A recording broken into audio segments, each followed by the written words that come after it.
Hi friend good morning welcome to Anupama blog आपण मैंने केमती अच्छा आशा कर बहुत भल थे मु भी बहुत खराब अच्छी मु भल नहीं मोर बहुत खराब सार कहे हाँ नहीं मो देह बहुत खराब अच्छी जस्ट टिके भल देखी पारे वीडियो आज मु खास वीडियो आपण नहीं आसी सार अच्छा आज संडे सबुदिन अपलोड कर किंतु आज टी अलग वीडियो किंतु ए वीडियोटा मुझे अपलोड करनी कि केबे रुसई करनी खाई केबे रुसई करनी किंतु सार को आज मुझे कहबी सार को जदि रुसई करके देवी जदि टी भल न लगला एडजस्ट कर कौन कह कारण मुझे थोड़े भी रोषे करनी आपण मैंने जब करेंगे मत प्लीज कहे कि मुझे केमती रोषे करते जानी तथापि जी भी जानी मैंने देखी तो मुझे करी बोली भावी तो भल लागू खराब लागू किंतु सार को खाया पड़ो एत दिन पर मत बहुत खाया इच्छा है तो सार आनले किंतु रेट तो बहुत तार ना से मुझे दबी जाए सार कहते सब बेले कि दबी जाए पारादीप जाइली थोड़े मुझे खाई एमती घरे बनईकी दिखती मुझे खाए कंचारे खाए कंचा रे बनईकी दिखती ना तो आज मु आम सार देखु कौन आनी आम घर को आसी गटा इलिशी काटिकी आनी तो आज इलिशी माछर झाल बनैबी तो मु खाई किंतु बनईनी किंतु सार आज मत क्षमा कर जदि टिके भूल हो गला तो सार आमर आज पाखे रे मु बनैबी जब मो देह खराब तो सार टी हेल्प करेंगे सार भी माछ के बनई ना खाई किंतु बनई ना तो माछ केते आनिच आज गोटे किलो किंतु रेट जानिले बाबा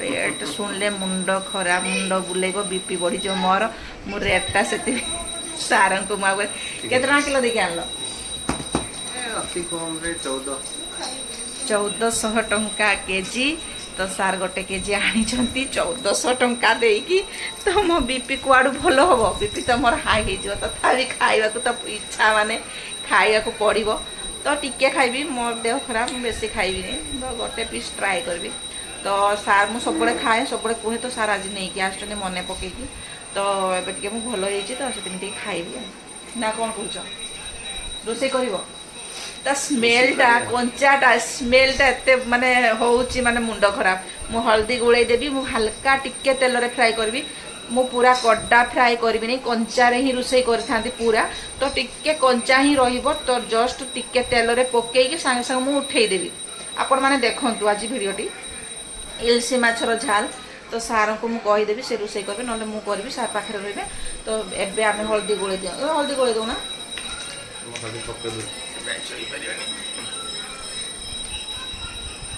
पूरा मुंडटा तार एते बड़टा ना गोटे अच्छा ना हाँ बास ठीक है इलसी माछर झाल कंचा इलसी रे करंती किंतु कंचा इलसी रे सार टिके ये होचंती तो मते कहन टिके तेल पका जस्ट टिके हल्का तेल पकई कंचा रे ही करबी जस्ट टिके तेलटा पकई उठे देबी अरे ये कर दो ना गोली दो ना रखी दो ना गोली दो रोषे कले आपण मानको पुणी चलंतु देखिबा केमती हम रोषे करबे आपण मानको मु देखिउची आज देखंतु इलसी माछर झाल बहुत दिन परे मन रखी कथा सार मना करी बोली मु शोई सार नहीं के आस माने मु जदि भी उठी था तो मना कर दे था चिकेन फिकेन आण कही था ना से सी मुई पीरियड जाते आनी मु माछ देखी माछ बोली मुझे धरू नी छू नी कारण एमती देसी माछ आनी बोली केते दिन से आसिक मत कहते मन पसंद जिन आनी इलिशी आनी मुझे जोटा सागे सागे खोलिकी देखला बेलू इलिशी माछ आम घर को मुझे जानी आम घर को आज इलिशी माछ आसी मु भाविली नर्माली माछ आसी मोटा छूनी टोटाल धरुनी धू भी नहीं किंतु जिते बड़े जानी आम सार इलिशी माछ आनी मुझे सागे सागे खोलिकी मुझे धोई दियो हलदी गोल रखिदियो आनी के सका सका मु उठिनी से जाइए आनी 7टा टाइम रे मु तो उठिली कि 8 साढ़े 8 ठीक अच्छे चलतु ए वीडियो स्टार्ट करिया लेट न करिकी इलसी माछर झाल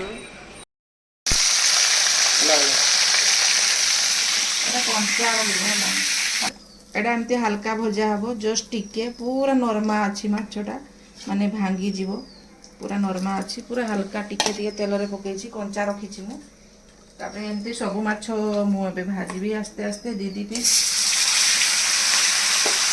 माने ସ୍ମେଲରେ ମୋର ପାଣି ଆସିଯାଉଛି ମୁହଁରେ। ସେ ସ୍ମେଲ ମାନେ ହେଇଯାଉଛି। ଆମର ରୋହି ମାଛର ମସଲା ଫ୍ରାଏ ହେଇଗଲା। ତାପରେ ମୁଁ ରୋଷେଇ କରିବି ଇଲିଶି ମାଛ। ଏଇଟା ପିଲାମାନଙ୍କ ପାଇଁ ଥିଲା ମାଛଟା, ତ ଆଜି ମୁଁ ରୋହି ମାଛରେ କରିଦେଲି ମସଲା ଫ୍ରାଏଟା। ୟାକୁ ପଖାଳ ସହିତ ଖାଇବ, ଗରମ ସହିତ ଖାଇବ, ବହୁତ ଟେଷ୍ଟି ଲାଗିବ। ଏମିତି କରିକି ମସଲା ଫ୍ରାଏ, ଓନ୍ଲି ଖାଲି ମସଲା ଫ୍ରାଏ କରିଛି। ଚାଲ ତ ଏବେ ଇଲିଶି ମାଛ ରୋଷେଇ କରିବା।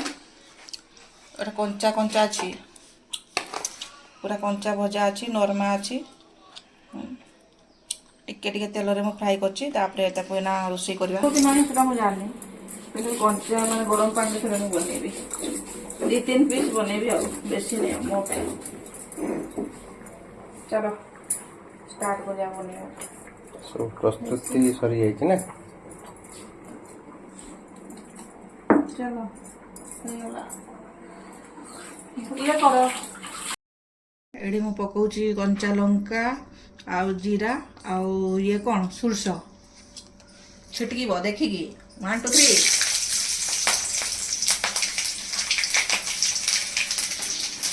ଛିଟକିବ ଦେଖିକି ଦେଖି।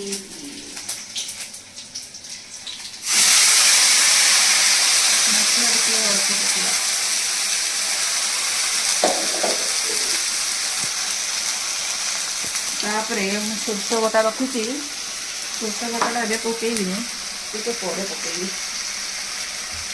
ତମେ ଦେଖ, ଆଜି ଦେଖ, ଆଉ ଦିନେ ରୋଷେଇ କରିବ, କ'ଣ କହୁଛ?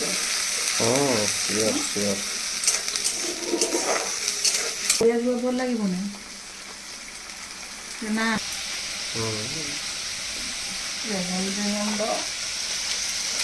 ଲଙ୍କା ବେଶୀ ଲଙ୍କା ଦେବାନି, ବାକି ବେଶୀ ଲଙ୍କା ଟିକେ।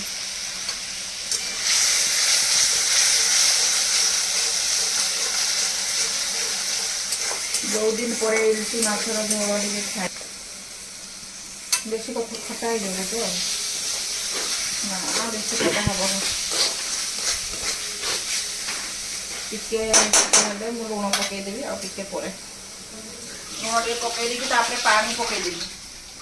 ପାଣି ପକେଇ ସାରିଲା ପରେ ଦେଖିବା। ଏବେ ଆମର ମସଲାଟା ହେଇଗଲା, ପାଣି ଟିକେ ପକେଇଦେବା। ତ ଏବେ ମୁଁ ବେଶୀ ଝୋଳ ନ କରିକି ଟିକେ ଅଳ୍ପ ପାଣି ପକେଇଦେବା। ଫୁଟିବ ନା, ବେଶୀ ଟିକେ ପାଣି ପକାଇବ। ତାପରେ ମୁଁ କ'ଣ କରିବି ନା, ୟାକୁ ପକେଇବି ପୁରା ଧୀରେ, କେୟାରଫୁଲ, କାହିଁକି ନା ବହୁତ ନରମ ଅଛି। ଏତେ ନରମ ଏଟା ଭାଙ୍ଗିଯିବାର ସମ୍ଭାବନା ଅଛି। ତୁ ଉପରେ ରହିଯା, ଉପରେ ରହିଯା। ଏତେ ପାଣି ଆସିଲା କୁଆଡୁ?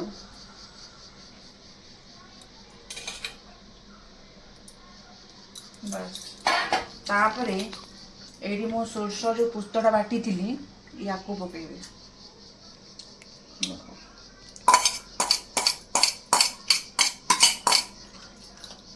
ହେଇଗଲା କୋଭଳିଆ ଦେଖିପାରୁଥିବେ, ହ୍ୱାଇଟ୍ ହ୍ୱାଇଟ୍ ହେଇଗଲା।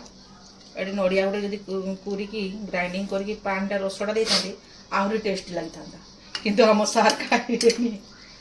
ହେଲା, ୟାକୁ ଘୋଡ଼େଇ ଦେବା ହାଇ ଫ୍ଲେମ୍ରେ ଦେଇକି। ମୁଁ ଯାଉଛି ଘୋଡ଼େଇବା ବ୍ୟବସ୍ଥା କରିବା କମ୍ପ୍ଲିଟ୍ ଟାଇମ୍ ନା। କ'ଣ ଚାଲିଛି? ଆଗରୁ ଇଏ ତାଙ୍କର ସଫା କରିଦେଇ ସାରିଲେନି ମାଛ ଫ୍ରାଏକୁ। ଭାତ ଖାଅ ନା? ଖାଇବ ନା ପଖାଳ? ହଁ, ଖାଇବନି, ଖାଲି ଖାଇବ? ହଁ,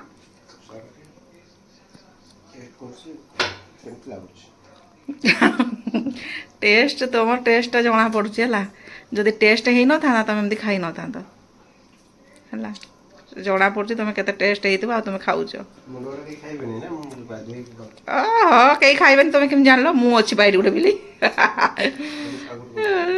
ମୁଁ ଅଛି ବା, ଖାଇବାରେ ପୁରା ବ୍ୟସ୍ତ।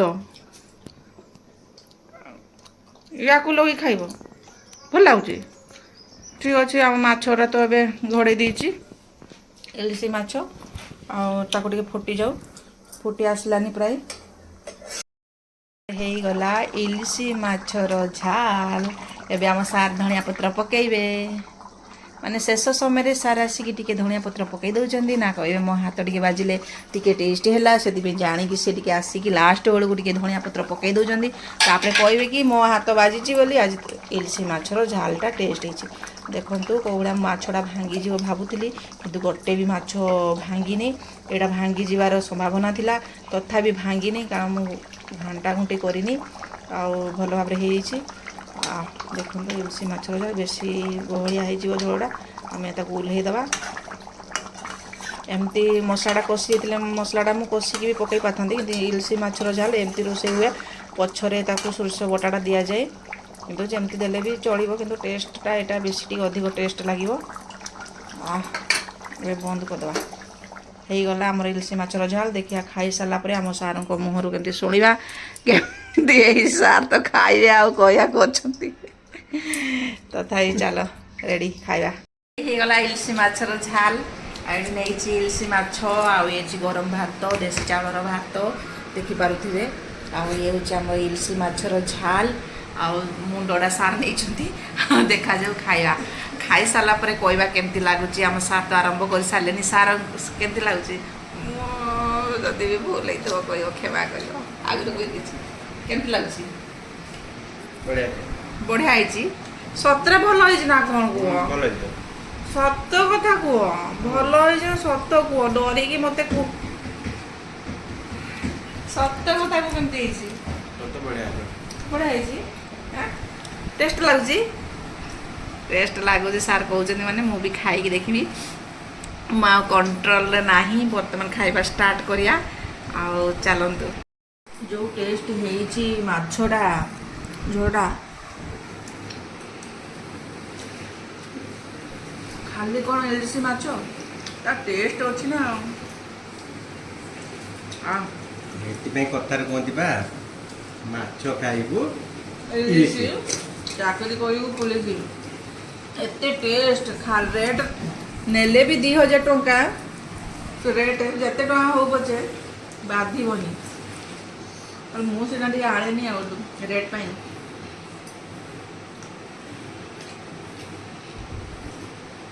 ଟେଷ୍ଟ ଝୋଳଟା ବେଶୀ ଟେଷ୍ଟ ଲାଗୁଛି ନା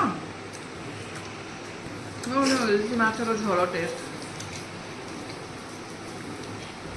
ମାମା ଖାଲି ଗୁଣ୍ଡେ ଖାଇବେ ଖାଲି ଟିକେ ଖାଅ ଟେଷ୍ଟ ତୁ ଜାଣିବୁ।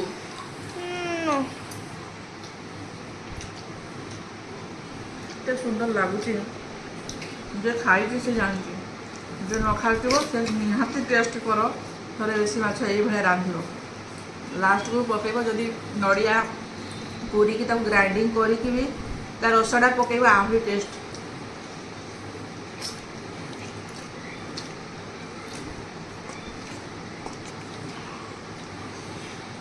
ମାଛ ରଖିଦେଇଥା ମୁଁ ରାତିରେ ଖାଇଦେବି ଯା ରହିଲା।